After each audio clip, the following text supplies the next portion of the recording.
पुंडलिक वरदे हरिविठ्ठल श्री ज्ञानदेव तुकाराम गोपाल कृष्ण भगवान की जय। माऊली ज्ञानेश्वर महाराज की जय। जगद्गुरु तुकाराम महाराज की जय। ब्रह्मरस घेई काढा, ब्रह्मरस घेई काढा, तेने पिढा वारेल। पथ्य नाम विठोबाचे, अनिक वाचे न सेवी। भवरोगा ऐसे जाय, अनिक काय शुल्लके।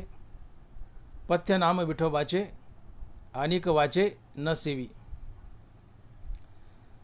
तुका म्हणे नवे बाधा, तुका म्हणे नवे बाधा, अनिक कदा भूतांची। पथ्य नाम विठोबाचे, अनिक वाचे न सेवी। प्रस्तुत कीर्तनरूपी सेवेसाठी निवडलेला अभंग जगद्गुरु श्री संत तुकाराम महाराज यांचा चारचरणाचा आणि भक्तिपर प्रकरणातील अभंग आहे। तुकोबाराय म्हणतात, ब्रह्मरस घेई काढा, तेने पिढा वारेल। ब्रह्मरस घेई काढा, तेने पिढा वारेल। अर्थात महाराज म्हणतायत की तुम्ही ब्रह्मरसाचा काढा सेवन करा, त्यामुळं तुमच्या जीवनातील पीडा निवारण होईल। मग हा ब्रह्मरस म्हणजे काय, हा काढा म्हणजे काय, आणि ही पीडा म्हणजे काय? तर ब्रह्मरस म्हणजे ब्रह्म बरोबर आत्मा आणि रस बरोबर आनंद, म्हणून ब्रह्मरस म्हणजे आत्मानंद। ब्रह्मरस म्हणजे आत्मानंद। ब्रह्म म्हणजे भगवंत, देव, आणि देव व देवाचं नाव यात अभेद असतो। देव आणि देवाचं नाव यात अभेद असतो, आणि म्हणून देव आणि देवाचं नाव एकच। देव आणि परब्रह्म एकच, आणि म्हणून ज्ञानोबा म्हणतात की नाम परब्रह्म वेदार्थे। नाम परब्रह्म वेदार्थे। नाम आणि नामी यांच्यात अभेद असतो। ज्ञानोबा याची साक्ष देत आहेत। माऊली लिहित आहेत, आश्रव आकाशा आकाशाची का जैसा, या नामानामी आश्रय तैसा अभेदू असे।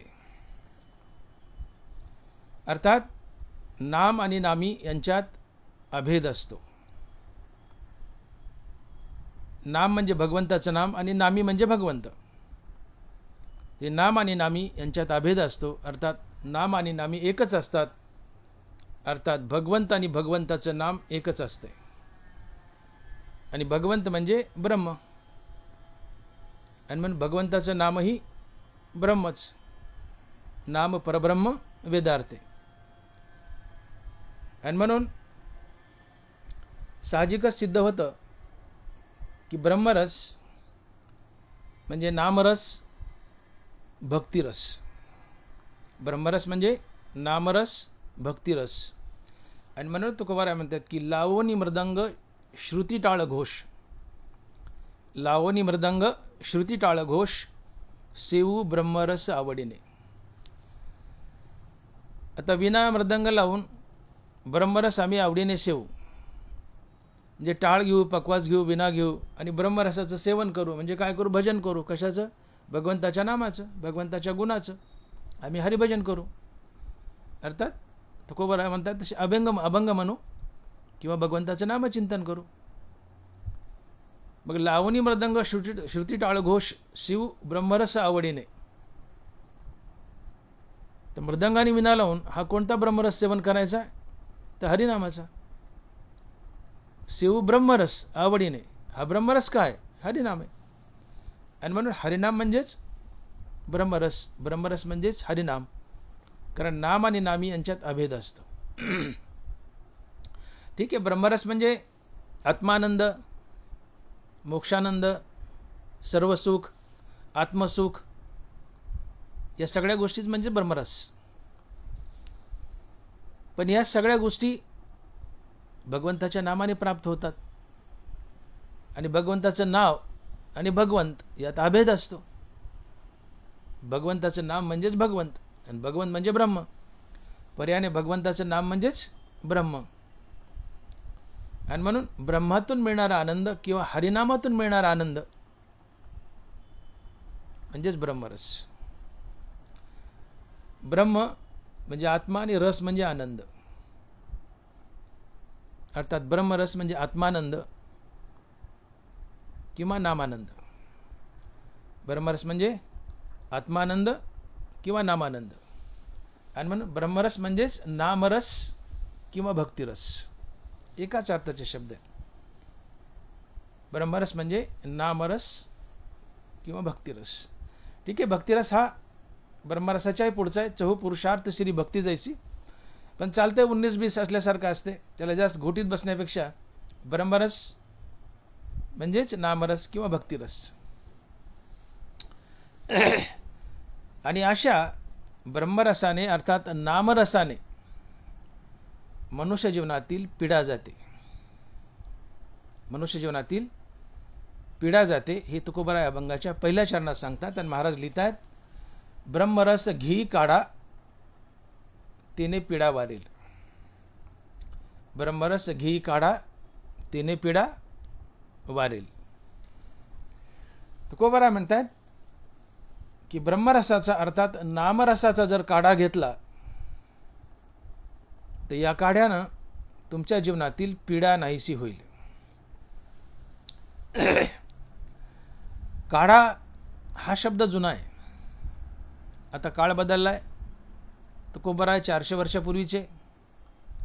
त्यावेळेस इंजेक्शन, गोळ्या हा प्रकार नव्हता वैद्यकीय शास्त्रात. वैद्य लोक होते आणि काढा होता. जे आज गोळ्या आणि इंजेक्शन आहेत त्याला जुन्या काळात काढा म्हणायचे. किंवा पातळ स्वरूपात आज जे औषध दिलं जातं, आजच्या वैद्यकीय शास्त्रात जे पातळ स्वरूपात दिलेलं औषध आहे जुन्या काळात त्याला काढा म्हणायचे. किंवा सध्याच्या इंजेक्शन गोळ्यालाच त्या काळात काढा म्हणायचे. सध्या औषधाला इंजेक्शन, टॅबलेट, सिरप असे नाव आहेत. त्या काळात काढा होतं. तर हा काढा कशाचा काढा आहे? औषधरूपी काढा. पण कशाचा? ब्रह्मरसाचा, हरिनामाचा. हा ब्रह्मरसाचा किंवा नामरसाचा काढा जर घेतला तर तुमची पीडा वारेल.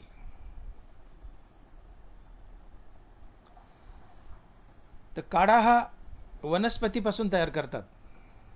वनस्पतीला पर्यायी शब्द आहे औषधी. औषधी म्हणजेच वनस्पती. वनस्पती ही औषधीच असते. प्रत्येक वनस्पती ही औषधी आहे. म्हणून वनस्पतीला पर्यायी शब्द आहे औषधी. ज्ञानोबा साक्ष देतात त्याची की तरी दाने सर्वस्व देणे, वेचणे ते व्यर्थ करणे, तैसे फळोनी स्वय सुकणे औषधी जेवी किंवा इंद्रायणी जेवी. औषधी जीवी किंवा इंद्रावणी जेवी. काही ग्रंथात औषधी आले, काही ग्रंथात इंद्रावणी आले. तर इथं वनस्पतीला औषधी म्हटले ज्ञानोबरायांनी. वनस्पती ही औषधी आहे. कारण प्रत्येक वनस्पतीपासून काही ना काही औषध निघतं.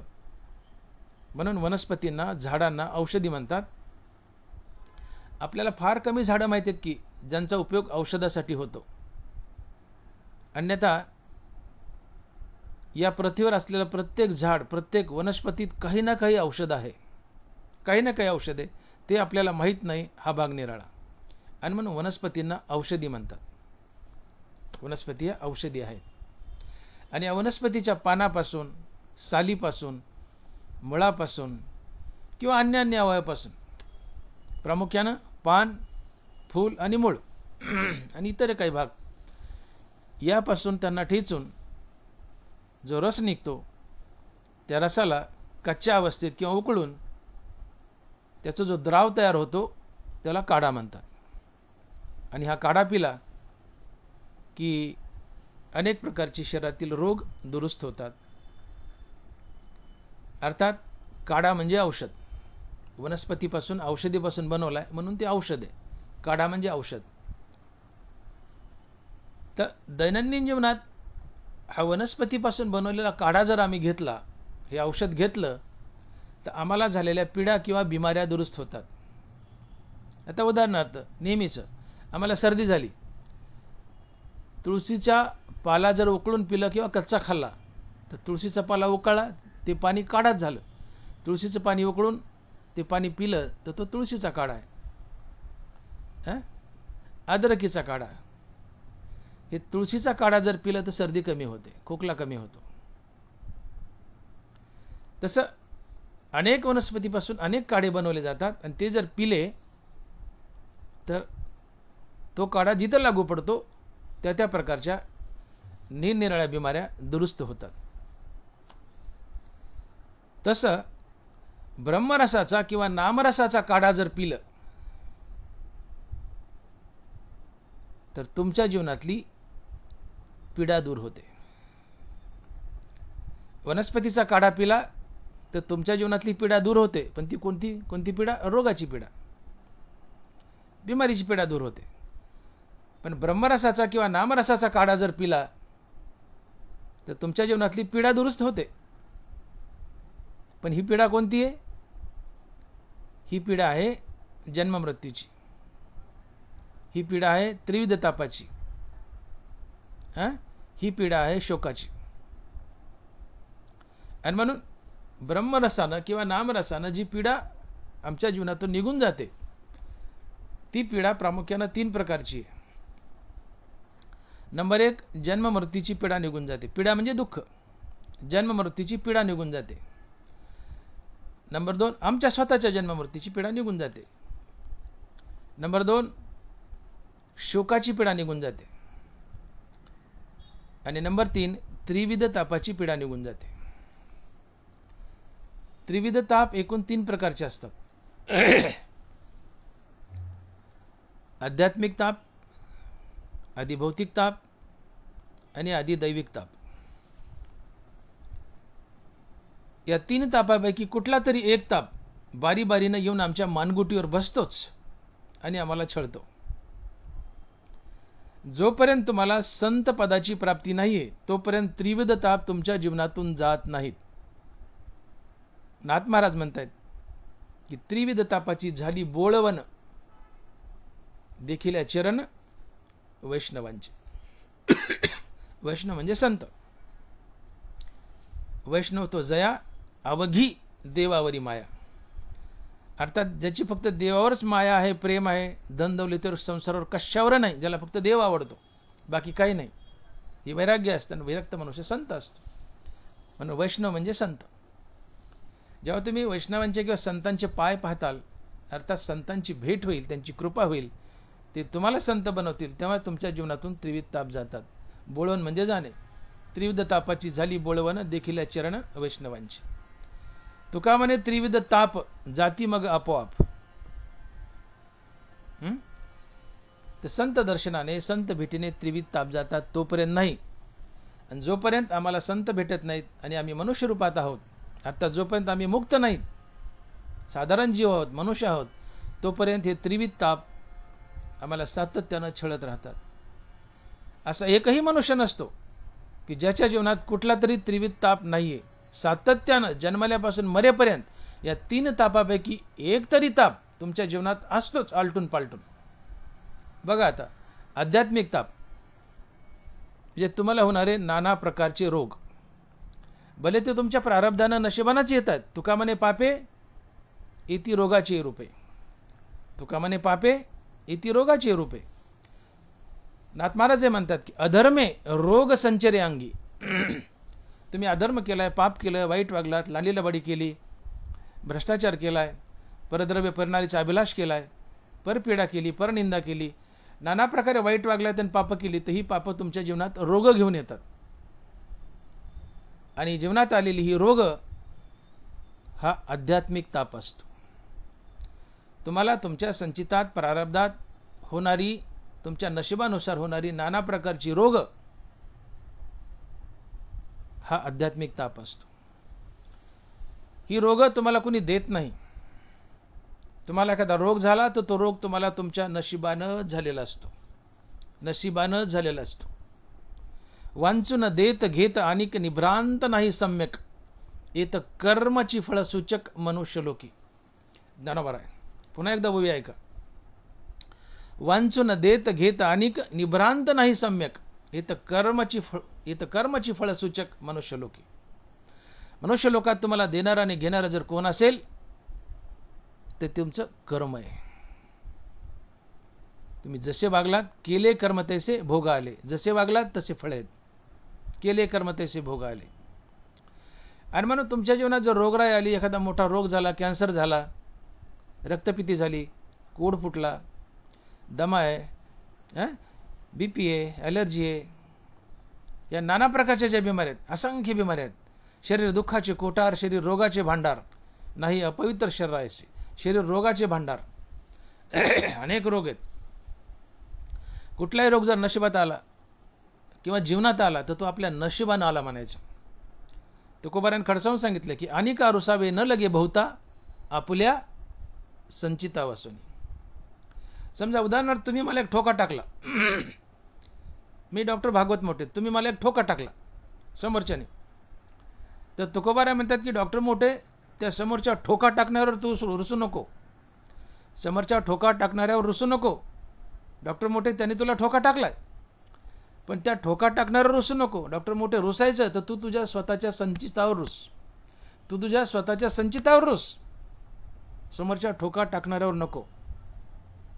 आणि म्हणून महाराज म्हणतात की अनिका रुसावे न लगे बहुता, अनिका रुसावे न लगे बहुता आपल्या संचिता वाचवणे. तुम्हाला समोरच्याने त्रास दिलाय, ठोका टाकलाय, त्या ठोका टाकण्यावर रुसू नका. रुसायचं आपल्या नशिबावर रुसा, संचितावर रुसा. का तर संचिताने नशिबाने आधीच लिहून ठेवले कपाळावर की या दिवशी या तारखेला अमकामका मनुष्य तुला ठोका टाकेल. आता नशिबाला हात नाही म्हणून समोरच्याचा हात धरला आणि ठोका टाकलाय, अन्यथा ठोका नशिबाला टाकायचा आहे. पण नशिबाला संचिताला हात नाही म्हणून समोरच्याचा हात धरलाय, त्याला निमित्त केले आणि तुम्हाला ठोका टाकलाय. आणि म्हणून महाराज म्हणतात की रुसायचं तर तू तुझ्या नशिबावर रुस, संचितावर रुस, समोरच्या ठोका टाकण्यावर रुसू नको. अनिका रुसावे न लगे बहुता आपल्या संचिता वाचवणे. करावे ते मनी समाधान. भोग तो न घडे संचिता वाचवणे. करावे ते मनी समाधान. अनिका रुसावे न लगे बहुता आपल्या संचिता वाचवणे. अर्थात मी हे बोलत होतो की तुमच्या जीवनात जर रोगराई आली त्याला सर्वस्वी जबाबदार तुम्ही आहेत. केले कर्म तैसे भोग आले. देवाच्या नावानं बोटं मोडू नका. बरेचसे लोक आहेत, बऱ्याचशा बायका देवाच्या नावाने कडा बोटं मोडतात. या देवाचा गेला डोला, या देवाचा उचलला मुडदा, याची झाली रांडकी, याची भरली गार, अशा टिपिकल शिव्या आहेत खेड्यातल्या बायाच्या. एखादा रोग झाला, एखाद्या माणसाला कॅन्सर झाला आणि त्याच्यात तो माणूस दगावला तर बायका बोटं मोडमोड देवाला शिव्या देतात. या देवाने माझं काय चांगलं केलं आहे, याची झाली रांडकी, याची भरली गार, याचा उचलला डोला, याचा गेला मुडदा. या बायकाच्या फार टिपिकल शिव्या आहेत खेड्यातल्या, अशा शिव्या देतात बायका देवाला. चुकीचं आहे. देवाला कोसू नका. देवाचा काही संबंध नाही. देव साक्षी भावाने हृदयात उभा आहे, त्यांनी तुम्हाला जीवन ठेवलंय. हो, तुम्हाला काय करायचं करा. तैसे समस्त या भजना मी साक्षीभूत पया अर्जुना. विवेकानंदांवर बरोबरायची. तैसे समस्त या भजना मी साक्षीभूत पया अर्जुना, येत प्रतिफळे भावना आपलाली.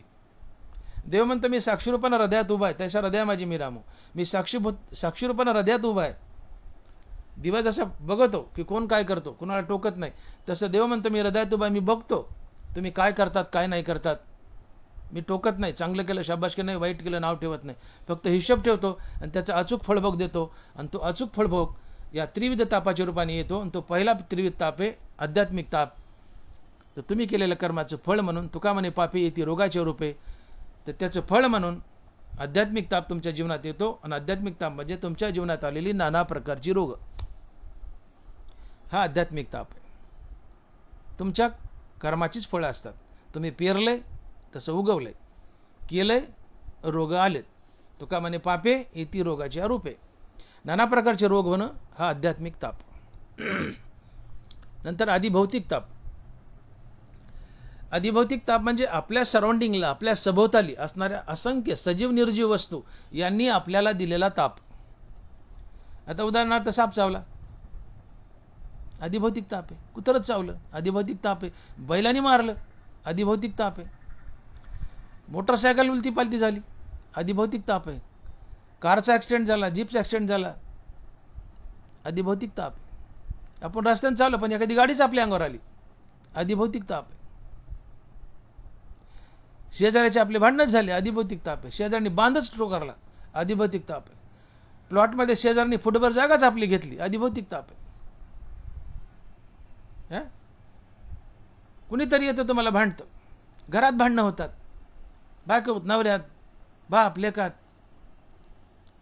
ही भांडण अधिभौतिक ताप आहे. हा प्रारब्धाच भोग आहे, ही विसंगती भोगावं लागते.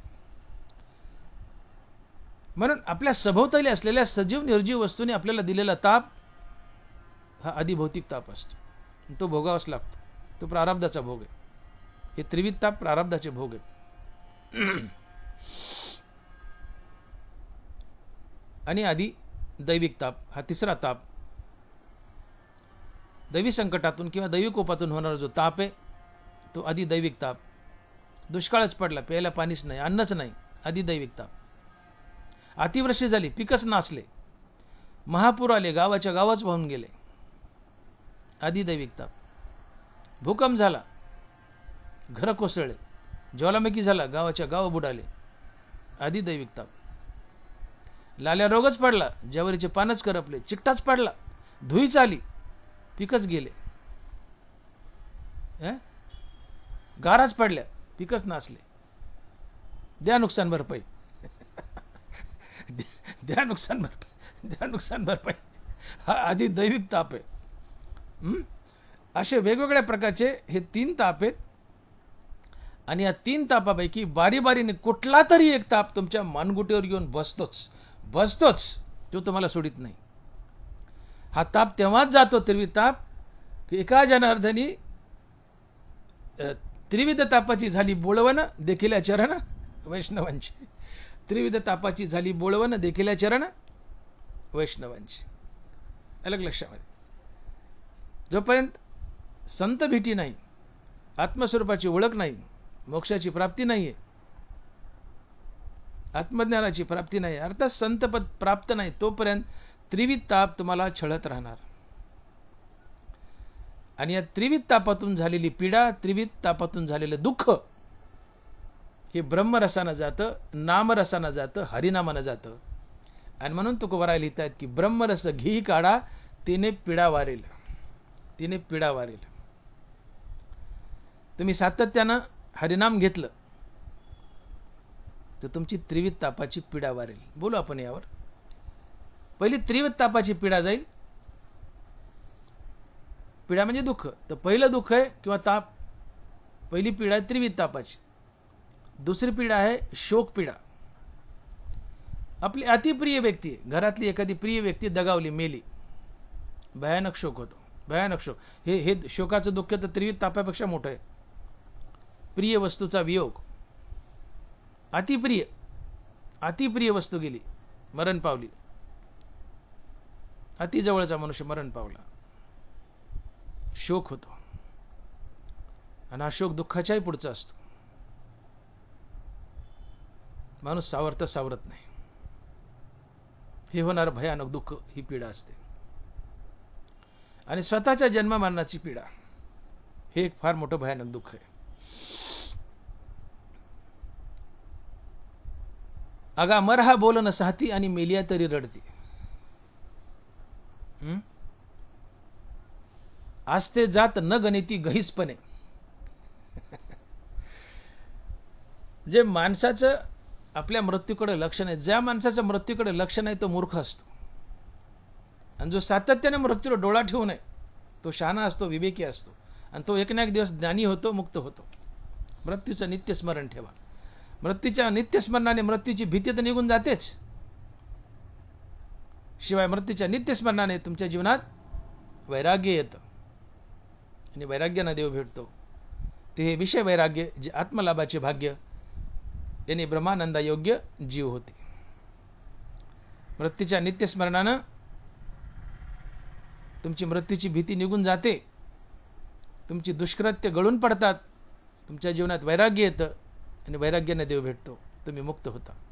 मृत्यूचं नित्यस्मरण ठेवा. पण जे मृत्यूचं नित्यस्मरण ठेवत नाहीत ते पीडित असतात. मरण म्हणलं की लटलट लटलट कापतात. एक हरिभक्त, एक मोक्षापर्यंत पोहोचलेला किंवा मुक्त झालेला भक्त किंवा संत मृत्यूला घाबरत नाहीत, मृत्यूला मित्र समजतात. मृत्यूला मित्र समजतात कारण त्यांना माहिती आहे हे शरीर एक सासर आहे आणि या शरीररूपी सासरात पीडा आहे. मुलगी नांदायला गेली, तिला नांदायला जायला का रोड येतं की सासरमध्ये आपली माणसं आहेत, त्यांच्यापासून त्रास नाही, पण सासरमध्ये परकी माणसं आहेत, मला त्रास देतील म्हणून परकेची भीती वाटते. सासरची भीती वाटते, माहेरची वाटत नाही. का? तिथं परके आहेत सासरात. तसं हा देह परका आहे, आपला नाही आहे. मी देह नाही, मी आत्मा आहे आणि मी आत्मस्वरूपातून आलो आहे म्हणून आत्मस्वरूप माझं माहेर आहे. आणि म्हणून एक महात्मा या देहरूपी सासरमधून आत्मस्वरूपाच्या माहेरात जाण्यासाठी उताळू झालेला असतो. आणि म्हणून संत हा मरण मागतो किंवा मरणानं खुश होतो, आनंदी होतो. का? शरीर सासर आहे, शरीर परक्याचं आहे, सासरही परक्याचं आहे.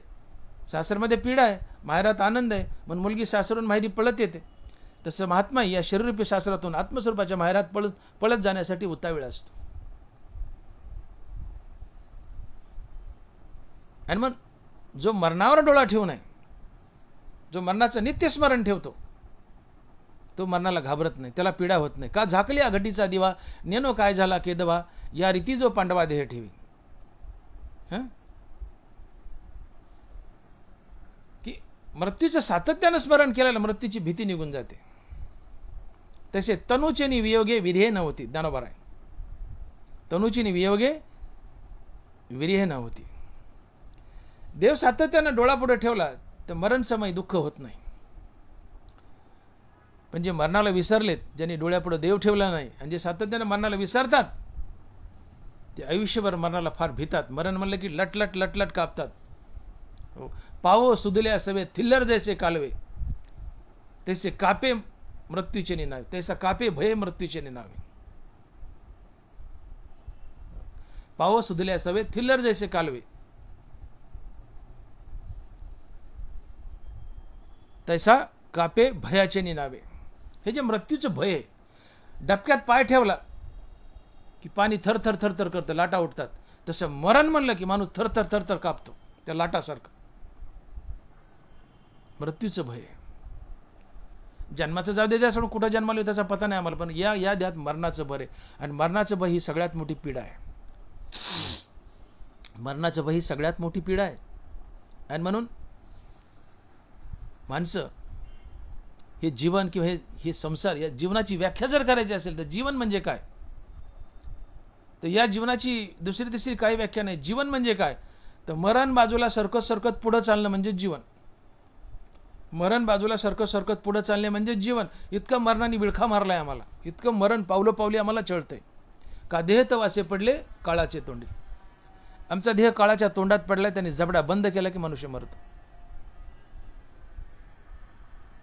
हनुमंत ज्ञानोबा म्हणतात की ऐशी लोकीची जे नांदणूक, ते तर जन्मले आधी जे लोक, तयाचे निश्चिंतीचे कवतुक दिसत असे. जिथं चारी बाजूने मरणाने विळखा मारलाय, पावलं पावली मरण आहे, मरण बाजूला सरकत पुढं चाललं म्हणजे जीवन आहे. इतकं मरणाने तुम्हाला घेरलंय तरी तुम्ही निवांत कशाच्या जीवावर, आणि निवांत कसे काय, मला याचं आश्चर्य वाटतं. म्हणतात तयाचे निश्चिंतीचे कौतुक दिसत असे. या लोकांचं मला कौतुक वाटते. म्हणले इतकं मरणाने विळखा मारला तरी निश्चिंत कशा जीवावर आहेत. यांना मरणाची आठवण काय येत नाही. आणि मग मरणाची आठवण येत नाही म्हणून मरणाची भीती आहे. मरणाची नित्यस्मरण ठेवा, भीती निघून जाते. दुष्कृत्य घडून पडतात, वैराग्य येतं, देव भेटतो. आणि तो शहाणा आहे की जो देवाची आणि मृत्यूची नित्य आठवण ठेवतो, त्याला देव लवकर भेटतो. देवाची आणि मृत्यूची नित्य आठवण ठेवा, देव लवकर भेटेल, तुमचा उद्धार होईल. मृत्यूला विसरू नका.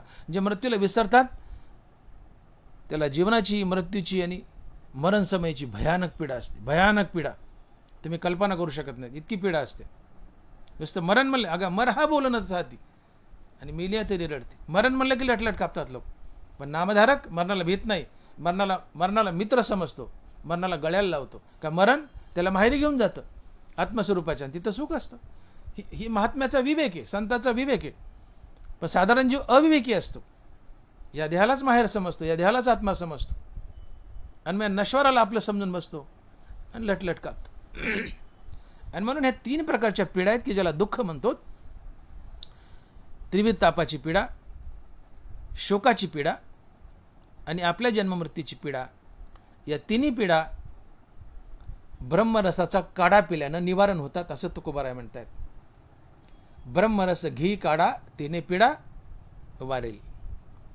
की बाबानो, तुम्ही ब्रह्मरसाचा काढा घ्या, अर्थात हरिनाम घ्या. हरिनामानं तुम्ही ब्रह्मीभूत व्हाल, मुक्त व्हाल आणि तुमच्या जीवनातून त्रिविध ताप, शोक आणि जन्ममृत्यू या सगळ्या पीडा निघून जातील. नाथ महाराज बोलले, एका जनार्दनी भोग प्रारब्धाचा हरिकृपे त्याचा नाश झाला. जो आत्मज्ञानी संत आहे त्याचं प्रारब्ध, क्रियामान संचित सगळंच जळून जातं. तुकोबाराय याची साक्ष देत आहेत. महाराज लिहित आहेत, प्रारब्ध क्रियामान भक्ता संचित नाही जाण. नीट ऐका चरण. प्रारब्ध क्रियामान भक्ता संचित नाही जाण, हे तुकोबाराय बोलत आहेत. नाथ महाराज म्हणतात, एका जनार्दनी भोग प्रारब्धाचा हरिकृपे त्याचा नाश झाला. भगवद्गीतेमध्ये म्हणतात, ज्ञानाग्नी सर्व कर्माणी भस्मसात करुते तथा. ज्ञानाग्नी सर्व कर्माणी भस्मसात करुते तथा. जो आत्मज्ञानी आहे, ज्याने ब्रह्मरसाचा काढा घेतलाय, हरिनामाचा काढा घेतलाय, तो आत्मज्ञानी बनतो. आणि असा आत्मज्ञानी या ज्ञानाच्या बळावर हे ज्ञान त्याच्या जीवनातली सगळी कर्म जाळून टाकतो. ज्ञानाग्नी सर्व कर्माणी भस्मसात करुते तथा. भगवद्गीतेच्या 4थ्या अध्यायात बोलतात. आत्मज्ञानी पुरुषाचं, अर्थात संतांचं संचित क्रियमान प्रारब्ध सगळं जळून जातं. प्रारब्ध क्रियमान भक्ता संचित नाही जाण. एका जनार्दनी भोग प्रारब्धाचा हरिकृपे त्याचा नाश झाला. ज्ञानाग्नी सर्व कर्माणी भस्मसात करुते तथा. हे ब्रह्मरसानं घडतं सारं. मग संताचं संचित जातं. संत प्रत्येक कर्म ईश्वरापण बुद्धीने करतात म्हणून क्रियमान घडत नाही. क्रियमान नाही म्हणून संचितात साठा नाही आहे आणि मागचं प्रारब्ध भोगून संपवलंय. आता पुढं बनायला प्रारब्ध नाही म्हणून संताला जन्म नाही. एका जनार्दनी भोग प्रारब्धाचा हरिकृपे त्याचा नाश झाला. तर हे सगळं, ही जी पीडा आहे जीवनातली की जे संचितामुळे येते, प्रारब्धामुळे येते, तर ब्रह्मरसाच्या काड्याने ही पीडा वारते. आणि म्हणून ब्रह्मरसाचा काढा तुमच्या मागचा जन्म मनाचा फेरा तर घालवतच, तुम्हाला मुक्ती तर देतोच. ब्रह्मरसाचा काढा, हरिनामाचा काढा, ब्रह्मरसाचा हरिनामाचा काढा तुम्हाला मुक्ती तर देतोच, जन्ममनाचा फेरा तर घालवतोच. पण त्यासोबत तुमचे शोक आणि त्रिविध तापही घालवतो. या 3 प्रमुख पीडा आहेत आणि या 3ही प्रमुख पीडा ब्रह्मरसाचा हरिनामाचा काढा पिल्याने निघून जातात. आणि म्हणून तुकोबाराय लिहित आहेत की ब्रह्मरस घी काढा तिने पीडा वारेल. आणि तुम्हा मला सर्वांना विनंती करतात की बाबा, चहाचा काढा, कॉफीचा काढा, त्याला काढाच म्हणू आपण घडीवर. चहात काहीतरी टाकतात आजकाल, अनेक वनस्पतीचे पाले, मग ते काढाच झाला. चहाचा काढा, कॉफीचा काढा, आणखीन तो तिकडचा काढा, उंच काढा. हे काढे पिऊ नका रे बाबा नो. हे काढे शरीराचा, जीवनाचा नाश करतील. नका करू नाश आयुष्याचा. हे काढे नाश करतील. काढा घ्यायचा तर ब्रह्मरसाचा घ्या, हरिनामाचा घ्या. त्याने काय फायदा? त्याने पीडा वारेल. आणि म्हणून ब्रह्मरस घी काढा तिने पीडा वारेल. शहाणा होण्याची गरज आहे. शहाणे आहोतच पण अजून होण्याची गरज आहे. ब्रह्मरस घी काढा तिने पीडा वारेल. जगत दुःखानंच भरले. तुकोबाराय बोलले की दुःख बांधवडी आहे हा संसार, सुखाचा विचार नाही कोठे. दुःख मुळ चौखडे इंगळ, रात्रंदिवस तळमळ. तुम्ही ढेकणाच्या बाजावर झोपलायत. तुकोबाराय म्हणतात की ढेकणाच्या बाजे सुखाची कल्पना. आता राहिलं नाही, ढेकणं कमी झाले, पण एकेकाळी एवढे भयानक ढेकणं होते की रात्री झोपलं तर काय नुसतं उठायचं, झोपता येत नव्हती चावल्यामुळं. त्या भिंतीवर ढेकणं मारले तर सगळं गंध लावल्यासारखी भिंत रगून जायची.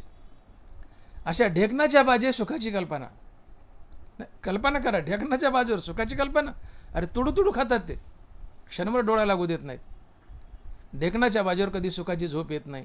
तसं संसारात मनुष्य कधी सुखानं जगू शकत नाही. का तर संसार दुःख बांधवडी आहे. संसार ज्या मुळावर उभा आहे ते मुळच दुःखाचं आहे, ते मुळच दुःखाचं आहे. आणि म्हणून संसार दुःखाच्या मुळावर उभा आहे तर त्याला सुखाची फळं कशी लागतील? संसार जर दुःखाच्या मुळावर उभा आहे तर त्याला फळे दुःखाचीच लागतील, सुखाची कशी लागतील? आणि म्हणून तुकोबाराय म्हणतात की दुःख बांधवडी आहे हा संसार, सुखाचा विचार नाही कुठे. दुःख मूळ चहूकडे इंगळ, मृत्यूलोकी सुखाची कहाणी ऐकविजेल कवनाचे श्रवणी. मृत्यूलोकी सुखाची कहाणी ऐकविजेल कवनाचे श्रवणी, कैची सुख निद्रा अंतरुणी इंगळाच्या. विस्तावर झोपलेला मनुष्य जर म्हटला की मला आनंदात झोप लागली आहे, विस्तावर एक माणूस झोपलाय आणि तुम्ही त्याला विचारा मामा कसं वाटतंय, ते म्हणते मजा वाटते. हे त्याचं बोलणं जेवढं हास्यास्पद आहे. विस्तावर झोपलाय आणि मजा वाटते, मजा वाटते. विस्तावर झोपलेला मनुष्य जर म्हटलं की मला मजा वाटते, हे जितकं हास्यास्पद आहे तितकं एखाद्याला म्हणा राम राम पाहुणं काय चाललंय, ते म्हणते मजेत चाललंय, हे बोलणं तितकं हास्यास्पद आहे. मृत्यूलोकी सुखाची कहाणी ऐकविजेल कवनाचे श्रवणी, कैची सुखनिद्रा अंथरुणी इंगळाच्या. इंगळ म्हणजे विस्तव. विस्तावर झोपलेला मनुष्य कधी सुखी नसतो, तसं या संसारात मनुष्य कधी सुखी नसतोच. का? संसार दुःख बांधवडी आहे, संसार दुःखानं भरलाय. मग इथं सुख मिळणार नाही का? अहो भरभरून मिळेल. का? तर सुखाचं स्वरूप एक आणि सुखाची जागा एक. सुखाची जागा एक, सुखाचं स्वरूप एक, ते आत्मस्वरूप. आत्मस्वरूप आहे पांडुरंग. आणि म्हणजे या विश्वात या जगतात फक्त पांडुरंग सुखरूप आहे, उरलेलं जगत दुःखरूप आहे. आणि म्हणून तुकोबाराय म्हणतात की सुखरूप आहे साधुजा कोण सांगा माझ्या पांडुरंगासारखा. जगात दुःखरूप आहे, एकटा पांडुरंग सुखरूप आहे. आणि म्हणून पांडुरंगाने पांडुरंगाचं नाव सुखरूप आहे. आणि म्हणून जो मुखानं पांडुरंगाचं नाव घेतो, या नामरसाचा काढा पितो, फक्त तोच सुखी आहे. त्याचीच पीडा वारल्या जाते, बाकी सगळे पीडित असतात. नाम आणि नामी याच्यात अभेद आहे. म्हणून देव आणि देवाचं नाव एकच. गुरुजींनी मुलाला प्रश्न विचारला, अरे बाळा तुला सुख पाहिजे का देव पाहिजे? पोरगं घाबरलं. सुख म्हणा तर गुरुजी रागवतील, पोरगं म्हणलं देव पाहिजे. गुरुजी हसले, म्हणले बाळा देव आणि सुख एकच असतंय. देव आणि सुख एक असतंय. देवातून सुखात फरक नसतो. सुख हेच देव, देव हेच सुख, पांडुरंग हेच सुख, सुख हेच पांडुरंग. सुखरूप आहे साधुजा कोण सांगा माझ्या पांडुरंगासारखं. या विश्वात एकटा पांडुरंग सुखरूप आहे, पांडुरंगाचं नाम सुखरूप आहे. आणि म्हणून जो पांडुरंगाला शरण गेला आणि पांडुरंगाच्या नामाचा आधार घेतलाय, जो नामरस पितोय, जो ब्रह्मरस पितोय, फक्त तो सुखी होऊ शकतो. आणि त्याची पीडा वारल्या जाऊ शकते, इतराची नाही. इतराला पिडावाच लागेल. ज्याने नामाकडे पाठ फिरवली त्याला पिडावाच लागेल. तो पिडणारच नाना प्रकारच्या पिढीने, त्रस्त असणार. त्याला कधी सुख मिळणार नाही. सुख हवंय आपुला तो एक देव करून घ्यावा, ते नेवी न जीवा सुख नव्हे. तर देव आपला करून घेणं, मी बोललो नाम आणि नाम यांच्यात अभेद आहे. देव आपला करून घेणं, तो जेव्हा सापडेल तेव्हा सापडेल, पण त्याचं नाम आपलंसं करून घ्या, देवच सापडला. देवाचं नाव मुखात आलं की देव आपलाच झाला, आणि देव आपला झाला की तुम्हाला सुख लाभलं. कारण नाम हे स्वतः सुखरूप आहे. सर्व सुख येतं नाम आहे. भंडारा डोंगरावर अफाट सुखात जगणारे तुकोबाराय फाटक्या कपड्यात. नामदेवराय तुकोबाराय फाटकी कपडे, धोत्राच्या गाठी मोजता यायच्या नाही, एवढा दारिद्र्य, एवढी गरिबी, पण सुख अफाट. फाटक्या कपड्यात अफाट सुखात जगणारे तुकोबाराय भंडारा डोंगरावर आपल्या सुखाचं कारण सांगतात. आणि महाराज लिहितायत, आम्ही तेने सुखी, आम्ही तेने सुखी, म्हणा विठ्ठल विठ्ठल मुखी, म्हणा विठ्ठल विठ्ठल मुखी. अरे बाबा माझ्या सुखाचं कारण दुसरं तिसरं काही नाही रे. मग काय? म्हणा विठ्ठल विठ्ठल मुखी. विठ्ठल नाम हेच माझ्या सुखाचं कारण आहे. कारण विठ्ठल नाम हे स्वतः सुखरूप आहे. विठ्ठल नाम स्वतः सुखरूप आहे. आणि विठ्ठलाच्या नामानं मन अंतर्मुख होतं. अंतर्मुख झालेलं मन हृदयरामाला भेटतं. मन आणि हृदयराम यांच्या भेटीतून मनाला स्थिरता लाभते. आणि मनाच्या स्थिरतेतून येणारा अनुभव हे सुख असतं. हे एक सुखाचं कारण. दुसरं कारण, विठ्ठल नाम हे स्वतः सुखरूप आहे. देह सादर पाहावा निश्चित, सर्व सुख येतं नाम आहे. दुसरं कारण. आणि अजून एक तिसरं कारण सांगता येईल की जाईल भवश्रम सुख होईल दुःखाचे. तुमच्या जीवनात कुठलंही दुःख आलं आणि त्या प्रसंगी जर विठ्ठल नाम तुमच्या मुखात असेल तर त्या दुःखाचं रूपांतर सुखात होतं. तुम्ही दुःख विसरता विठ्ठल नामानं, दुःखाचं रूपांतर सुखात होतं. कारण हरिनाम हे एक चिलकत आहे. युद्धामध्ये जशी लोखंडाची चिलकत तलवारीचे घाव सहन करते, तसं ही हरिनामाची चिलकत युद्धामध्ये जशी लोखंडाची चिलकत तलवारीचे घाव सहन करते, तसे हरिनामाची चिलकत जीवनात येणाऱ्या संकटाचे आणि दुःखाचे घाव सहन करते. हरिनामाची चिलकत जीवनात येणाऱ्या दुःखाचे संकटाचे घाव सहन करते. अर्थात हरिनामाने तुमच्या जीवनात सहनशीलता येते. हरिनामाने तुमच्या जीवनात सहनशीलता येते. दुःखाला तोंड देण्याचं सामर्थ्य येतं. तुम्ही दुःखानं खचून जात नाहीत आणि दुःखावर सहज मात करता. आणि विठ्ठल नाम जर जीवनात असेल, मुखात असेल, तर आलेल्या दुःखाचं रूपांतर सुखात होतं. दुःखाचा विसर पडतो आणि दुःखाचं रूपांतर सुखात होतं. आणि म्हणून महाराज म्हणतात की जाईल भवश्रम सुख होईल दुःखाचे. सुख होईल दुःखाचे, दुःख सुखात बदलतं. हे सुखाचं तिसरं कारण. आणि म्हणून तुकोबाराच्या जीवनात परत दुःख आली, पण मुखात हरिनामाचं अमृत होतं. दुःख पचवली. तुम्ही आपल्या मुखात हरिनामाचं अमृत धारण करा. ब्रह्मरसाचा नामरसाचा काढा धारण करा. दुःखावर सहज मात कराल. भक्तीने प्रयत्न सुकर होतो.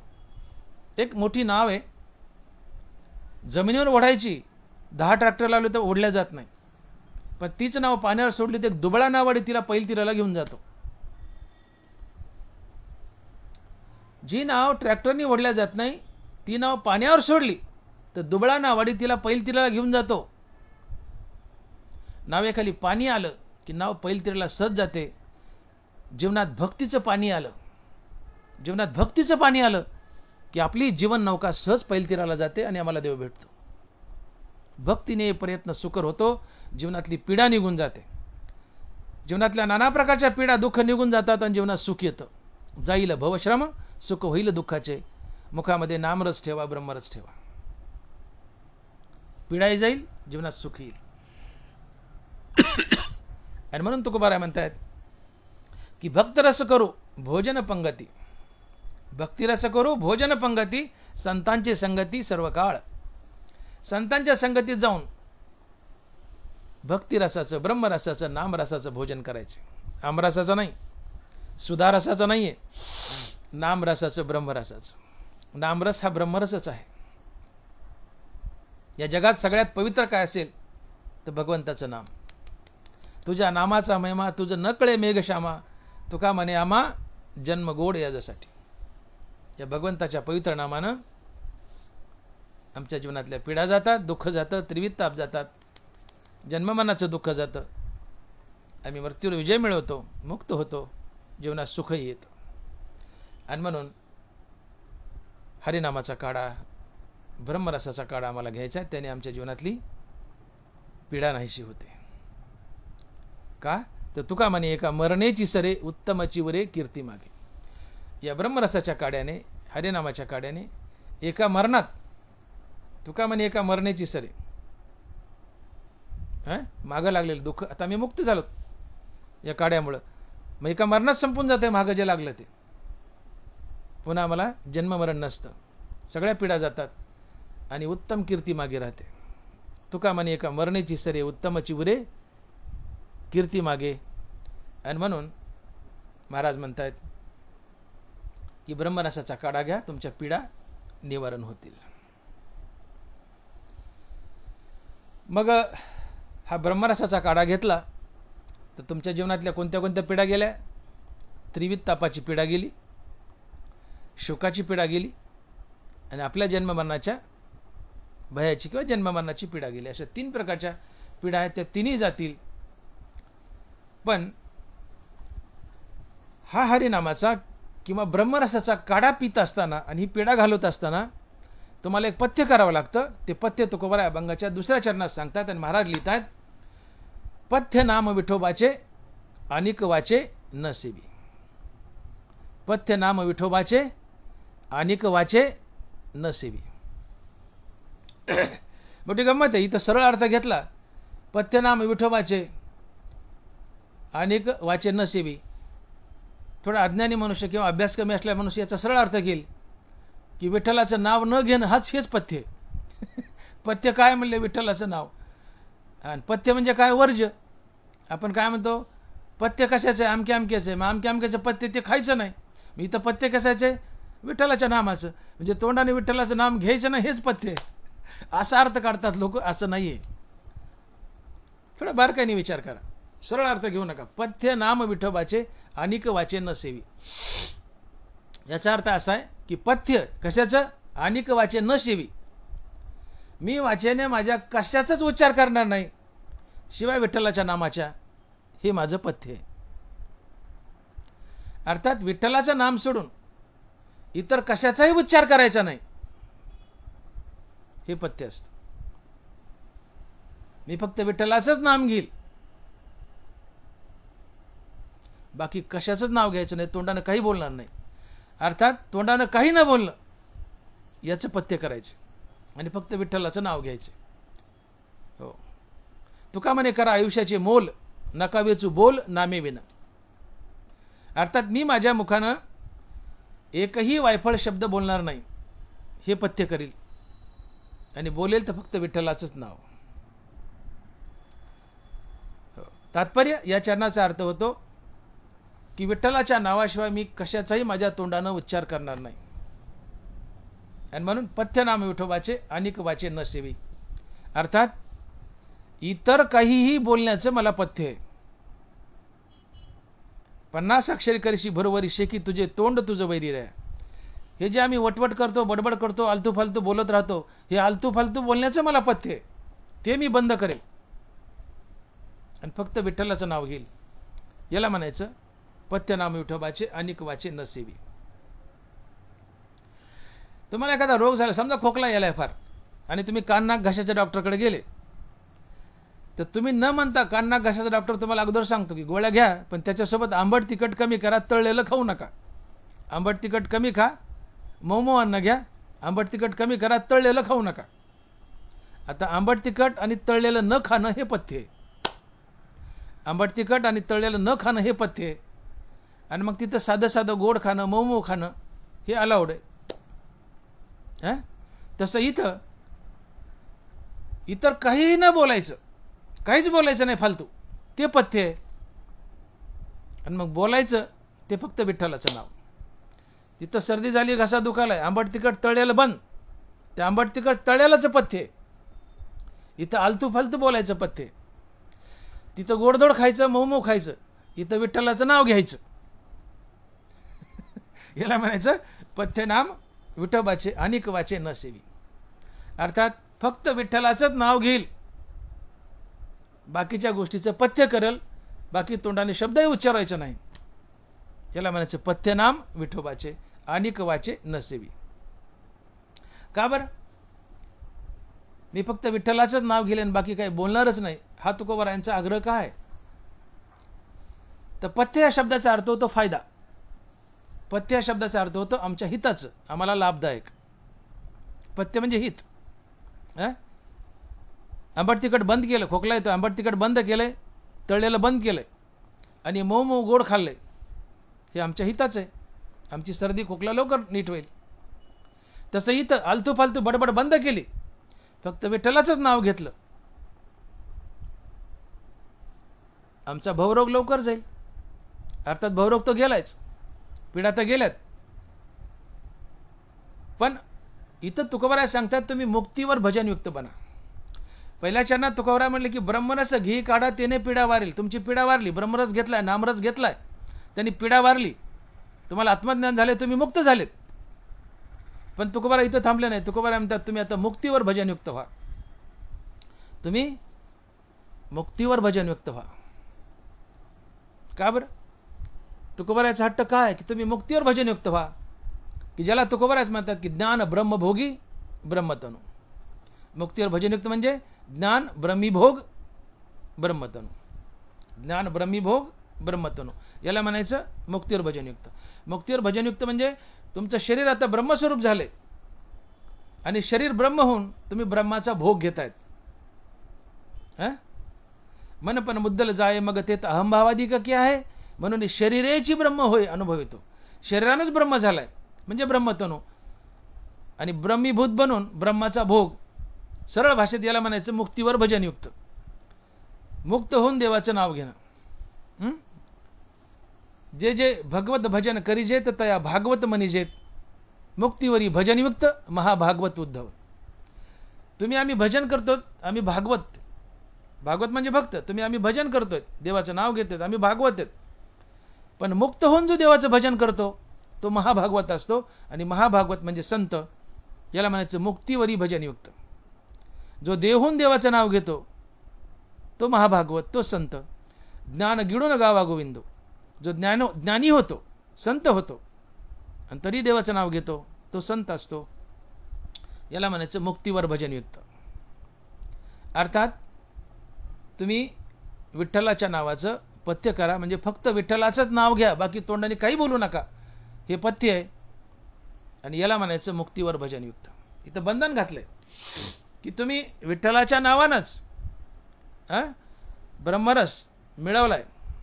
ब्रह्मरस आणि विठ्ठलाचं नाव एकच, पण विठ्ठलाच्या नावानंच ब्रह्मरस मिळवलाय, आत्मसुख मिळवलंय, मोक्ष मिळवलाय. पण आता मुक्त होऊ नये, शांत बसू नका. ज्या विठ्ठल नामानं मुक्ती मिळवली त्या विठ्ठलाचं नाव चालूच ठेवा. इतर काही बोलू नका. इतर काही बोलण्याचं पथ्य आहे, पण विठ्ठलाचं नाव चालू ठेवा. याला म्हणायचं पथ्य नाम विठोबाचे अनेक वाचे न सेवी. तर विठ्ठलाचं नाव का घ्या? मुक्तीवरी भजनयुक्त का व्हा? मुक्त झालं विठ्ठलाचं नाव बंद का करू नका? तर याचं प्रमुख कारण की ज्ञानोबा म्हणतायत की शहाण्या माणसानं मुक्त आहे, संत आहे, जाणताय, तरी शहाण्या माणसानं मुक्तीवर भजनयुक्त असावं, संतांनी मुक्तीवर भजनयुक्त असावं. का? तर इंद्रिय मोकार सुटतात. इंद्रिय मोकार सुटतात. ज्ञानोबा बोलतात म्हणून इंद्रिय एके जाणते नि पुरुखे लाळावी न कौतुके आदी करुणी. म्हणून इंद्रिय एके जाणते नि पुरुखे लाळावी न कौतुके आदी करुणी. जाणताय, ज्ञानी आहे, मुक्तीवर भजनयुक्त संत आहे, अशा संतांनी मुक्तीवर भजनयुक्त राहावं. का? इंद्रिय ताब्यात राहतात. नामस्मरण बंद पडलं तर मुक्तीवर, नामस्मरण बंद पडलं तर मुक्त मनुष्यालाही धोका आहे. नामस्मरण बंद पडलं तर मुक्त मनुष्यालाही धोका आहे. हो, तीही कीजी ती कासाविसी. ज्ञानोबा बोललेत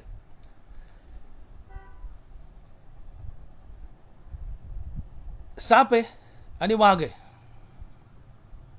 ज्ञानोबा म्हणतात यांची मैत्री कडेला जाईल का?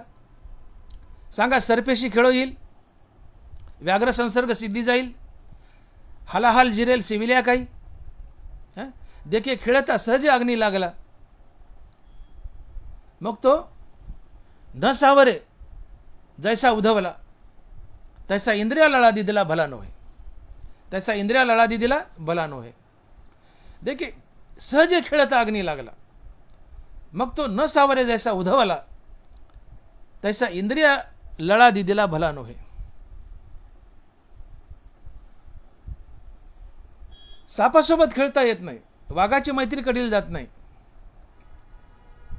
तसं इंद्रियाची मैत्री कडेला जात नाही. ते तुम्हाला पुन्हा विषय भोगाकडे खेचून नेतात. खेचून नेतात. सहज खेळता खेळता अग्नी लागला तर वनवा पेटतो. तसं इंद्रियाला सहज जर ढिलाई दिली, सहज ढिलाई दिली तर ते तुम्हाला विषयाकडे खेचतात. साधू असाधू बनण्याची शक्यता असते. आणि म्हणून या इंद्रियाला ढिलाई पडू नये म्हणून सदा या मना सदा मुठी धरून राहती. या विषयाची प्रौढी ऐसी ज्ञानोबा म्हणजे सदा मना मुठी धरून राहती. तीही कीजी ती कासाविसी. या इंद्रियाची प्रौढी ऐसी. जसे मंत्रज्ञा ते विवसी भुलवी का. हे इंद्रिय एवढे बलवान आहेत म्हणले, यांना थोडी ढिलाई दिली, मोकळीक दिली की हे तुम्हाला पुन्हा विषयात खिचून निघतात. आणि म्हणून साधू नेहमी संतांची संगती मागतो. तुकोबाराची गाथा बघा. जागोजाग जागोजाग तुकोबाराने संतांची संगती मागितली. एक साधू जर 10 लग्नात गेला आणि तिथं डिंगडॉंग लग्न पाहिले डॉल्बीचे, तर साधू असाधू बनण्याची शक्यता असते. ढेकणाच्या संगे हिरा भंगला तैसा कुसंगे नाडाला साधू तैसा. ढेकणाच्या संगे हिरा भंगला कुसंगे नाडाला साधू तैसा. साधू कुसंगतीत गेला तर असाधू बनू शकतो. आणि एखादा असाधू 10 अंत्ययात्रेला गेला तर त्याला वैराग्य येतं तो साधू बनू शकतो. कारण संगती आहे. आणि म्हणून साधूनं नेहमी सतसंगतीत राहावं, संतांच्या संगतीत राहावं. सतसंगतीने, मुखात नाम असल्याने, संत संगतीने, मुखात नाम असल्याने इंद्रिय ताब्यात राहतात. मनाची धाव पारुशेल, बुद्धीची सोडू नको होईल. येतुलेने थारा मोडेल या पापियांचा. इंद्रियाची संगती पसरू हो मती, इंद्रियाची संगती पसरू हो तसे मती, ते स्थिर होईल मागोती आत्मस्वरूपी. आणि म्हणून पथ्य सांगितलंय. तोंडाने इतर काही बोलायचं नाही. बोललं तर फक्त विठ्ठलाचं नाव. का तर विठ्ठलाच्या नावानं इंद्रिय ताब्यात राहतील, मन ताब्यात राहील. आणि विठ्ठलाचं नाम थांबलं की मन आणि इंद्रिय सैराट सुटतील. साधूलाही धोका आहे. आणि म्हणून ज्ञानोबा म्हणतात की म्हणून इंद्रिय एके जाणते नि पुरुखे, लाळावी न कौतुके आदी करूने. सहज खिळता अग्नी लागला, मग तो न सावरे जैसा उदवला, तैसा इंद्रिय लळा दिदीला भला नव्हे. इंद्रिय लळा दिदीला भला नव्हे. नाम थांबलं की इंद्रियाला लळा दिला तुम्ही, ढिलाई होईल. जोपर्यंत मुखात नाम आहे सत्वगुण पेटून उठतो. नाम थांबलं सत्वगुण दबतो, रजतम पेटून उठतात, रजतमचं पतन करतात. हे साधारण माणसाचं बोलतोय मी. रजतम तुमचं पतन करतात. सतत सत्वगुण तेवत असा, त्यासाठी नामस्मरण लागतं. नाम थांबलं रजगुणावर येतात, सत्वगुणावर दाबतात, सत्वगुण पाप करून घेतात, तुमचं पतन करतात. हे साधारण जीवात. संतांचे गुण गेले असतात, ते गुणातीत असतात. सत्व रजतम त्यांचं निघून गेलं असतं. पण तरीसुद्धा ज्ञानोबा बोलतायत की इंद्रियाला लळा देऊ नका. नाम थांबलं की इंद्रियाला लळा दिल्यासारखं होतं. इंद्रिय दुष्कृत्य करू शकतात, ती बलवान आहेत. आणि म्हणून महात्म्याचं लक्षण सांगताना ज्ञानोबा बोलतात की सदा मना मुठी धरून राहते, तीही की जिती कासाविसी, या इंद्रियाची प्रौढी ऐसी. जसा मंत्रज्ञाते विवसी भुलवी गा. आणि म्हणून या इंद्रियाला ढिलाई मिळू नये एवढ्या करता तुकोबाराय म्हणतात की ज्या विठ्ठल नामानं तुम्ही मोक्ष मिळवलाय, मोक्ष मिळवल्यावर सुद्धा विठ्ठल नाम चालूच ठेवा. का तर विठ्ठल नाम आता पथ्य आहे. विठ्ठल नाम पथ्य म्हणजे बाकी काहीच बोलायचं नाही तोंडाने, बाकी काही न बोलायचं, ते पथ्य आहे. फक्त विठ्ठल नाम घ्यायचं. ज्याने आपला फायदा होतो ते करायचं. सर्दी झाली, घसा दुखतोय, आंबट तिखट तळलेलं बंद. आंबट तिखट तळलेल्याचं पथ्य, खायचं गोड आणि मऊ. तसं मुक्त झालाय, बाकी सगळं बंद, बोलणं चालणं, फक्त विठ्ठलाचं नाव घ्यायचं. जे आपल्याला हानिकारक आहे ते टाळायचं, जे आपल्या हिताचं आहे ते घ्यायचं, ते करायचं. हे पथ्य असते. तेलकट तळलेलं आंबट अहिताचं आहे, घसा जास्त दुखेल सर्दीमध्ये, ते बंद करायचं. गोडधोड खायचं, मऊ खायचं, हे हिताचं आहे. इतर काही बोललो इंद्रियाला ढिलाई मिळेल, वासना बळावतील, इंद्रिय खेचून येतील तिकडे विषयाकडे.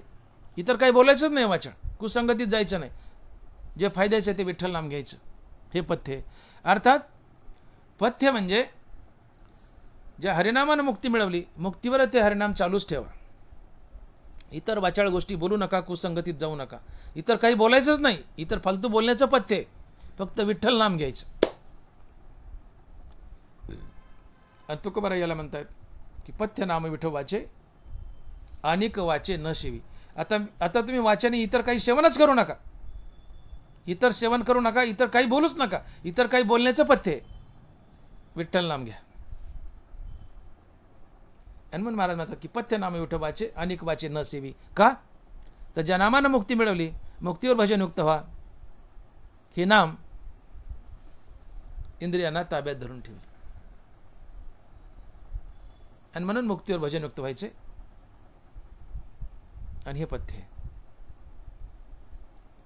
याला तुकोबाराय म्हणतात की ज्ञान ब्रह्मीभोग ब्रह्मतनु. देव होऊन देवाच्या नावाचा भोग घ्यायचा आहे. समजा तुम्ही शेतामध्ये गहू पेरले, गहू काढून आणले आणि नुसते घरात साठवून ठेवले, त्याचं काही केलंच नाही पदार्थ आणि खाल्लेच नाही, तर तुम्ही गहू मिळवले गहू प्राप्त केले पण त्याचा भोग घेतला नाही. तुम्ही मुक्ती मिळवली पण मुक्तीवर भजनयुक्त झाले नाही, तर तुम्हाला देव भोगता आला नाही, देवाच्या नावाचा आनंद लुटता आला नाही. गहू प्राप्त करावेत, त्याचे नाना प्रकारचे पदार्थ बनावेत, ते खावेत, म्हणजे तुम्ही गहू प्राप्तही केला आणि गहू भोगलेही. तसं मुक्त होणं म्हणजे तुम्ही देव प्राप्त केला आणि मुक्तीवर भजनयुक्त झाले, त्याचं नामस्मरण केलं म्हणजे देवही भोगला. याला म्हणायचं ज्ञान ब्रह्मीभोग ब्रह्मतनु. तुमचं शरीर ब्रह्मस्वरूप झाले, ब्रह्म बनले आणि ब्रह्म बनून ब्रह्माचा भोग घेत आहे. अर्थात तुम्ही देव झाले, देव होऊन देवाच्या नावाचा भोग घेता. याला म्हणायचा ज्ञान ब्रह्मीभोग ब्रह्मतनु. गहू प्राप्तही करायचे, त्याचे पदार्थही बनवायचे, खायचे. तसं देव मुक्ती मिळून प्राप्तही करायचा आणि मुक्तीवर भजनयुक्त होऊन त्याच्या नामाचा आनंदही लुटायचा. हे मुक्तीवर भजनयुक्त असते आणि हे ज्ञान ब्रह्मीभोग ब्रह्मतनु असते. आणि हा मुक्तीवर भजनयुक्त झाल्यामुळे तुम्हाला देवाच्या नावाचा आनंद तर मिळतोच, आणि शिवाय हे पथ्य केल्यामुळं तुमची इंद्रियही ताब्यात राहतात. तैसा इंद्रिया लळा दिदला भला नोहे.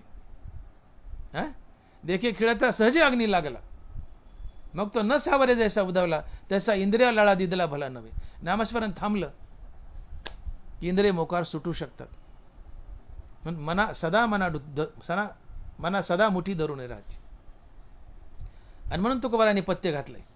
एखादा जर रोग दुरुस्त करायचा असेल तर डॉक्टर तुम्हाला पथ्य नक्कीच सांगतो की बाबा तुझा घसा दुखायला लागलाय किंवा तुम्हाला टायफॉइड झाला. घसाच का, आणि दुसरं उदाहरण घ्या, तुम्हाला टायफॉइड झालाय, डॉक्टर गेले. टायफॉइड म्हणजे काय होतं, आतड्याला गरे पडतात.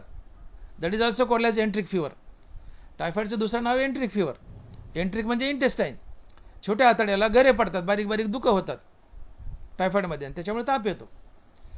आता टायफॉइडमध्ये किंवा एंट्रिक फिवरमध्ये आतड्याला गरे पडल्यामुळं तुम्ही जर भाकरीन कोरड्यास खाल्लं तर निबर भाकरन कोरड्यास त्या गऱ्याला, आतड्याच्या दुखाला घासून जातं आणि त्या आतड्याला भोकं पडतात. आणि भोकं पडल्यामुळे आतड्यातलं सगळं घाणमध्ये बाहेर येते पोटात, आणि पोट नासतं. That is called as पेरिटोनायटिस.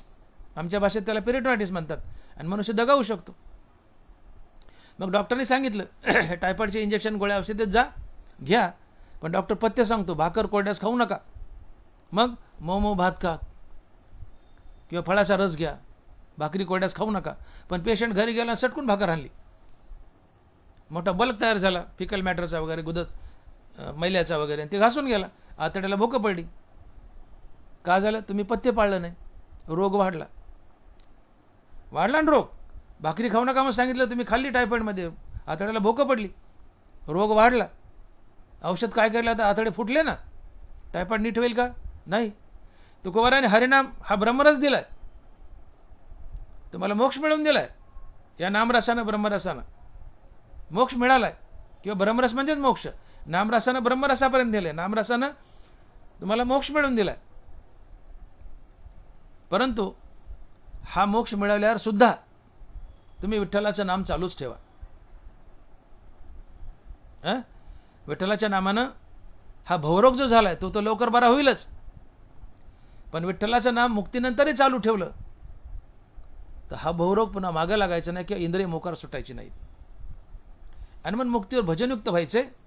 ते दोन कारणासाठी मुक्तीवर भजनयुक्त होऊन, पहिली गोष्ट देवाची प्राप्ती करून देवाच्या नावाचा आनंद लुटायचा आहे, म्हणून मुक्तीवर भजनयुक्त व्हायचे, हे एक कारण.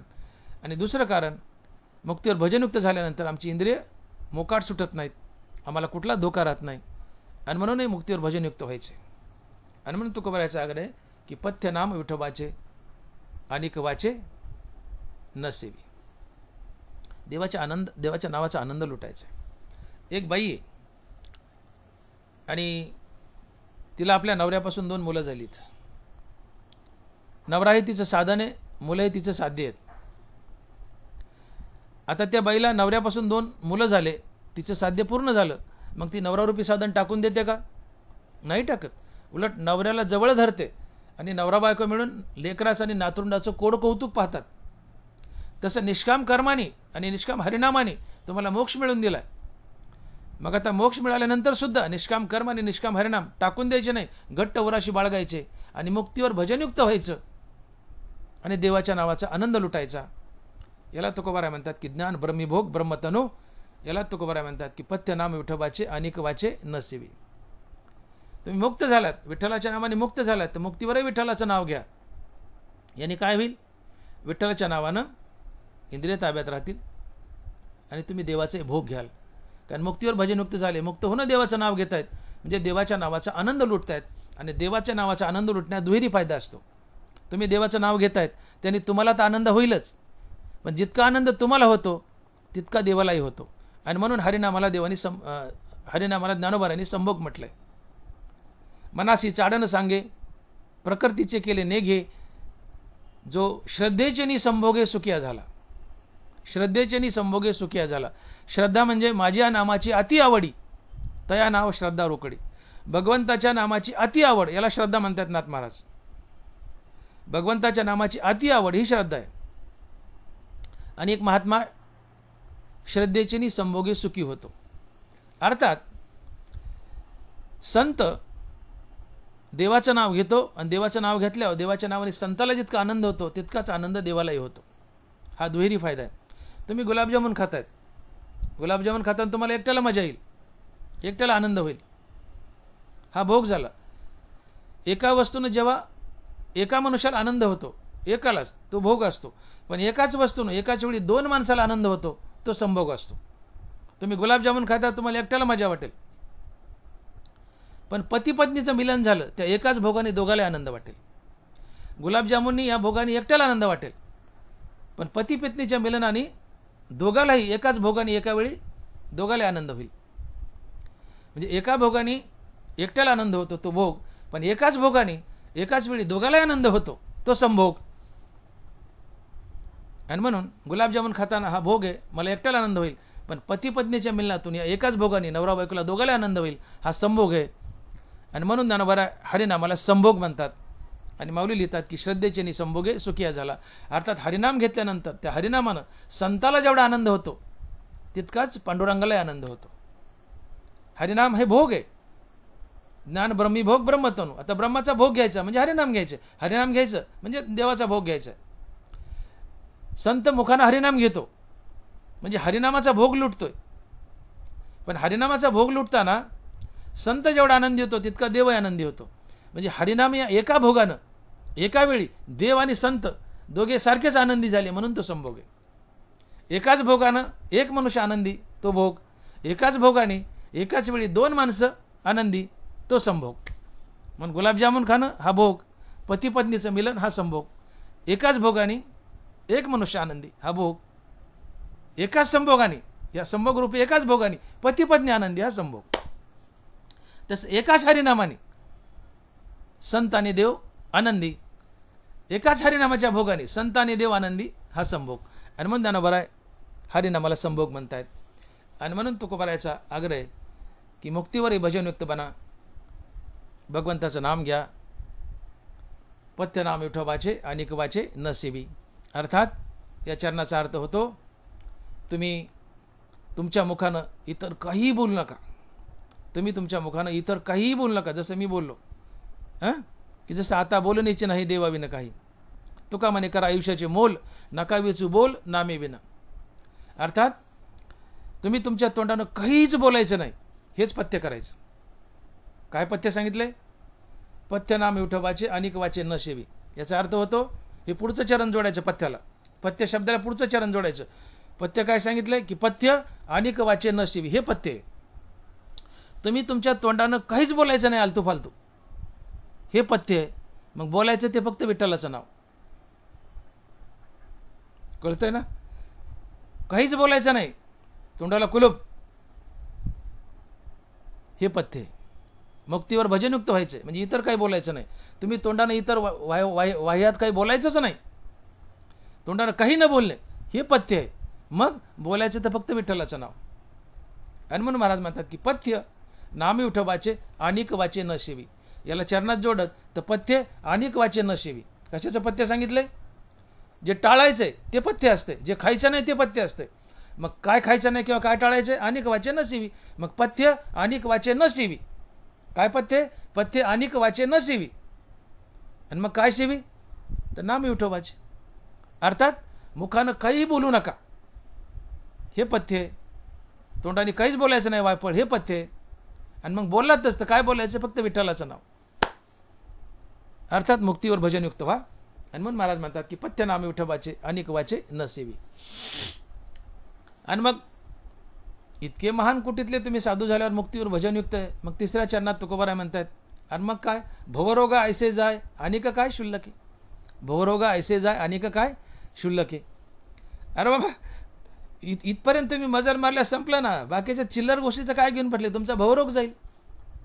भव म्हणजे संसार, रोग म्हणजे जन्ममरणाचा लागलेला फेरा. अर्थात भवसागर तरुण जाल, तुमच्या मागे लागलेला जन्ममरणाचा फेरा संपेल, अर्थात तुम्ही मुक्त व्हाल. आणि म्हणून तुम्ही ब्रह्मरसाचं सेवन करा, अर्थात नामरसाचं सेवन करा. फायदा काय होईल, तुमचा भवरोग जाईल. चिल्लर गोष्टीत जातं. आणि का काय शुल्लक आहे, आणि काय शुल्लक आहे म्हणजे काय आलं, आध्यात्मिक ताप, आधिभौतिक ताप आणि आधिदैविक ताप. या ज्या पिढा आहेत, या 3 पिढा, प्रामुख्यानं 2 पिढा, शोकाची पिढा आणि त्रिविध तापाची पिढा, आध्यात्मिक, आधिदैविक आणि आधिभौतिक ताप, याला शुल्लक म्हटलंय. तुम्ही मुक्तीवर भजनयुक्त झाले, ब्रह्मरसाचा काढा घेतला, मुक्तीवर भजनयुक्त झाले, या चिल्लर पिढा तर निघूनच जातील. आणि काय शुल्लक आहे, अर्थात या पिढा तर निघून जातील, हे त्रिविध तापाच्या, शोकाच्या. पण तुमचा भवरोगही निघून जाईल. तुम्हाला जो मोठा रोग लागलाय तो भवरोग आहे. भव म्हणजे संसार समुद्र आणि रोग म्हणजे जन्ममरणाचा फेरा, हाही निघून जाईल आणि तुम्ही जन्ममरणाच्या फेऱ्यातून कायमचे बाहेर पडाल. आणि म्हणून ज्ञानोबा बोलतात की इथं एकच लीला तरले, जे सर्व भावे मज भरले, त्या आईलीची थडी सरले मायाजळ. हे मायाजळ आहे भवरोगाचं. हा भवसागर आहे. हा भवसागर, त्याला आईलीच्या थडी सरला. आपण बोलतो की पांडुरंगाने कमरेवर हात दिला का, ते म्हणतं कमरायतच पाणी, ये तुला पवायची गरज नाही, काचे कोचे खाऊ, ये म्हणले, मी उभा आहे. कमरा इतकंच पाणी भवसागराचं. कुणाला, ज्याच्या मुखात विठ्ठलाचं नाव आहे त्याला. आणि ज्याच्या मुखात विठ्ठलाचं नाव आहे त्याला हा अथांग भवसागर आहे, कधीच तरू शकत नाही. मग येतं एकच लीला तरले, जे सर्व भावे मज भजले, त्या आईलीची थडी सरले मायाजळ. आणि आईलीची थडी सरले मायाजळ म्हणजेच भवरोग ऐसे जाय, अर्थात त्याचा भवरोग जाईल, तो जीवन मरण्याच्या फेऱ्यातून बाहेर पडेल, मुक्त होईल. म्हणून पाडस वाघूर करांडी, मुंगी मेरू पर्वत ओलांडी, तेच तरीच मायेच्या आईलथडी पावती जीव. वासरानं, मुंगी जर मेरू पर्वत चढली, वासरानं, वाघूर म्हणजे ते दोरी असते एक मुंगशासारखी दोरी, जाळं असते, वासराला दात नाही, त्याने बिना दाताने ते दोरी करंडली, तोडली, मुंगी मेरू पर्वत चढली. ही अशक्य कुठली गोष्ट आहे. तसं देवाचं नाव घेतलं नाही, विठ्ठलाचं नाव घेतलं नाही आणि तुम्ही भवसागराच्या पैलतीराला गेले, अशक्य कुठीची गोष्ट आहे. मग तोच भवसागराच्या पैलतीराला जातो. इथं एकच लीला तरले, जे सर्व भावे मज भजले, त्या आईलीची थडी सरले मायाजळ. आणि सर्व भावानं भजनं, नामरस, ब्रह्मरस घ्यायचं, ब्रह्मरस सीवी काढा, त्याने पिढा वारेल. भवरोग ऐसे जाय. हा भवरोग म्हणजे जन्ममरणाचा फेरा लागला. जसं मोठे मोठे औषध, दवाखान्यात गेलो, औषधे घेतले की मोठे मोठे रोग राहतात, तसं ब्रह्मरसाचा काढा घेतला की हा भवरोग जातो, अर्थात जन्ममरणाचा फेरा जातो. हाही रोगच आहे. इंजेक्शनने शारीरिक रोग जातात, ब्रह्मरसानं, नामरसानं भवरोग जातो, अर्थात जन्ममरणाचा फेरा संपतो. आणि म्हणून भवरोग ऐसे जाय अनिक काय शुल्लकी. आणि शेवटच्या चरणात महाराज म्हणतात, तुका म्हणे नवे वादा अनिक कदा भूतांची. मग अशा परिस्थितीत तुम्ही इतक्या उच्च लेवलला गेलात तर तुम्हाला कधीही भूतबाधा होणार नाही. तर भूत म्हणजे मसन वाट्यातलं नाही, भूत म्हणजे तुम्हाला पुन्हा जन्म मिळणार नाही. कदा नवे बाधा, कदा तुका म्हणे नवे बाधा अनिक कदा भूतांची, अर्थात तुम्ही पुन्हा मनुष्य म्हणून किंवा कुठल्याच जीवनीला जन्माला जाणार नाही. तुम्ही जन्म मरण्याच्या फेऱ्यातून बाहेर पडाल कायमचे. आणि म्हणून महाराज म्हणतात की तुका म्हणे नवे बाधा अनिक कदा भूतांची. विठोबा रखुमाई, जय जय विठोबा रखुमाई, विठोबा रखुमाई, जय जय विठोबा रखुमाई. तुकोबाराय म्हणतात की ब्रह्मरस घेई काढा, तेने पिढा वारेल, पथ्यनामे विठोबाचे अनिक वाचे न सेवी, भवरोगा ऐसे जाय अनिक काय शुल्लकी. तुका म्हणे नवे बाधा अनिक कदा भूतांची. बाबांनो, तुम्ही ब्रह्मरसाचा अर्थात नामरसाचा काढा घ्या. तुमची पिढा, कोणकोणती पिढा आहे आपण बोललो, ती सगळी पिढा जाईल, दुःख जाईल. आपण बोलून गेलेत पिढेबद्दल. त्यासाठी काय करा, वाचन एक शब्द आहे, फालतू बोलू नका. मुक्तीवर भजनयुक्त वाचने फालतू बोलू नका. फालतू बोलण्याचं पथ्य बोलायचं फक्त विठ्ठलाचं नाव घ्या. पथ्य नाम विठ्ठल वाचे अनेक वाचे न सेवी भोरोग जाईल. आणि पुन्हा मनुष्य म्हणून जन्माला येणार नाही किंवा कुठल्याच जीवनाला जाणार नाही. जन्म मनाचा फेरा संपून जाईल. मुक्तीवर भजनयुक्त झालात, संत बनलात तर स्वइच्छेने जन्माला येता येईल तुम्हाला संत बन, मुक्तीवर भजनयुक्त झालात तर. पण नुसतं मुक्त झाला, चौथा पुरुषार्थ घेतला तर पुन्हा भूताची बाधा, अर्थात तुम्हाला पुन्हा कधीही जन्म मनाच्या फेऱ्यात अडकायची गरज नाही. आणि म्हणून तुका म्हणे नवे बाधा अनिक कदा भूतांची. ज्ञानेश्वर माऊली ज्ञानराज माऊली तुकाराम, ज्ञानेश्वर माऊली ज्ञानराज माऊली तुकाराम. झालेली सेवा पांडुरंगाच्या तुकोबराच्या चरणी करून, चरणी समर्पण करून सेवेला पूर्ण राम. विठ्ठल जय जय विठ्ठल, जय विठ्ठल जय जय विठ्ठल. पुंडलिक वरदे हरि विठ्ठल. श्री ज्ञानदेव तुकाराम गोपाल कृष्ण भगवान की जय. माऊली ज्ञानेश्वर महाराज की जय. जगद्गुरु तुकाराम महाराज की जय. तुकाराम तुकाराम तुकाराम तुकाराम तुकाराम तुकाराम तुकाराम तुकाराम. विठ्ठल विठ्ठल विठ्ठल विठ्ठल विठ्ठल विठ्ठल विठ्ठल विठ्ठल विठ्ठल विठ्ठल विठ्ठल विठ्ठल.